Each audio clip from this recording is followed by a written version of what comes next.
হাদিস শরীফে এসেছে যে আমার নবী সোনার মদিনায় বসা আছে। এদিকে খুবাইব রাদিয়াল্লাহু আনহু একজন সাহাবী খুবাইব, তারা এই মক্কার কাফেররা খুবাইবকে ধরে ফেলল, এক জায়গাতে ধরে মক্কাতে নিয়ে আসছে। খুবাইব ছিলেন এমন সাহাবী বদরের যুদ্ধে শরীক হয়েছেন এবং মক্কার কাফের হারেসাকে কতল করেছে। যখন খুবাইবকে আনা হলো সোনার মদিনায়, মদিনা থেকে মক্কায়, এবার মক্কায় সেই হারেসের সন্তানেরা খুবাইবকে ক্রয় করল। যা বাবার হত্যাকারী, একে আমরা ক্রয় করব, যা খুশি তার সাথে তাই করব। এবার তাকে আনা হলো ক্রয় করে। হারেসার সন্তানেরা খুবাইবকে খুব মারপিট। এমত অবস্থায় হঠাৎ করে একটা ছোট বাচ্চা খুবাইবের সামনে চলে গেছে। তার হাতের মধ্যে ধারালো অস্ত্র, খুব হাতের মধ্যে। তো বাচ্চার মা থেকে চিৎকার করছে, আই হায়, এই বন্দির কাছে আমার বাচ্চা চলে গেছে, হাতের মধ্যে খুব, না জানি বাচ্চার কি হয়ে যায়, চিৎকার করছে। খুবাইব বলতেছেন, ওহে বাচ্চার মা, তুমি চিৎকার করো না, আমরা এমন নবীর উম্মত যে নবী বলেছে যে বাচ্চাদেরকে মায়া করে না, সে আমার উম্মত না। কাজী তোমার বাচ্চা আমার কাছে নিরাপদ। এ হচ্ছে মুসলমানের চরিত্র। তোমার বাচ্চা আমার কাছে নিরাপদ, কোনো ভয় পেও না। বাচ্চাকে সে মার কাছে পাঠিয়ে দিল। আর হাজার সন্তানেরা সিদ্ধান্ত নিল খুবাইবকে মারতে হবে। তাদের বাসা হেরেম এরিয়ার মধ্যে, উদ হেরেমের মধ্যে, কিন্তু এখানে মানুষ মারা আগেও নিষেধ ছিল, কাফের এটা মানত। তো তারা খুবাইবকে হেরেম থেকে বের করলো, বের করে তাকে শুলের মধ্যে চড়াবে। ঠিক সেই মুহূর্তে খুবাইব রাদিয়াল্লাহু আনহু বললেন, আমার একটু কথা আছে। কথা, কিছুক্ষণের মধ্যে আমাকে মেরে ফেলে, বুঝতে পেরেছি মরে যাব, কোনো দুঃখ নাই। একটা কথা বলতে চাই কি, আমি যে মালিকের জন্য জীবন দিব, আমি তার জন্য 2 রাকাত নামাজ আদায় করতে চাই।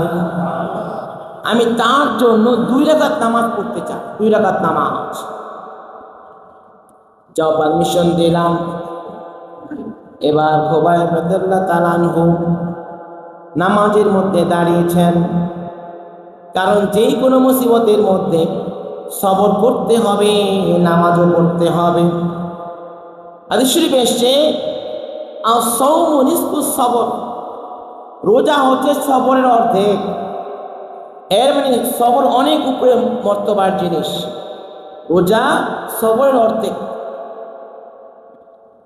খুবাইব বললেন 2 রাকাত নামাজ পড়ব। এবার খুবাইব নামাজের মধ্যে দাঁড়িয়ে গেলেন। 2 রাকাত নামাজ শেষ করে কাফেরদের বললেন, তোমরা যদি এইটা মনে না করতা, আমি বুঝি মৃত্যুর ভয়ে নামাজের মধ্যে দাঁড়িয়ে আছি, ঘন্টা পর ঘন্টা পার করছি, এইটা মনে না করলে আমি কয়েক ঘন্টা ধরে 2 রাকাত নামাজ পড়তাম। নামাজ পড়া হচ্ছে আমি প্রভুর সামনে দাঁড়িয়েছি। নামাজে দাঁড়িয়েছে মানে আপনি কার সামনে? কার সামনে? আল্লাহর সামনে। আমি আল্লাহর সামনে দাঁড়িয়েছি। রাসূল বলেছেন, আন তা'বুদুল্লাহ কাআন্নাকা তারাহু, নামাজ এমন ভাবে পড়বে তুমি আল্লাহকে দেখতে পাচ্ছ। ফাইন লাম তাকুন তারাহু ফাইন্নাহু ইয়ারাকা, যদি তুমি আল্লাহকে দেখতে না পাও, তোমাকে বিশ্বাস করতে হবে আমার আল্লাহ আমাকে দেখতে পাচ্ছে, এতে কোনো সন্দেহ নাই। আমরা 20 রাকাত তারাবির নামাজ পড়ার জন্য হয়তো 1 ঘন্টা দাঁড়াই। 1 ঘন্টা নামাজ আমাদের কিয়ামত মনে হয়। কেন? ওই নামাজে ফিলিংস নাই, অনুভূতি নাই, যে আমাকে আমার আল্লাহ দেখতে পাচ্ছে, ঠিক কিনা? আমাকে আমার আল্লাহ দেখতে পাচ্ছে, কারণ এই নামাজটা আল্লাহর নবী সংযোজন করেছেন মাহে রমজান। রাসূল বলেন ফারাদাল্লাহু সিয়ামা, ফারাদাল্লাহু সিয়ামা, আল্লাহ পাক তোমাদের জন্য রোজা ফরজ করেছে।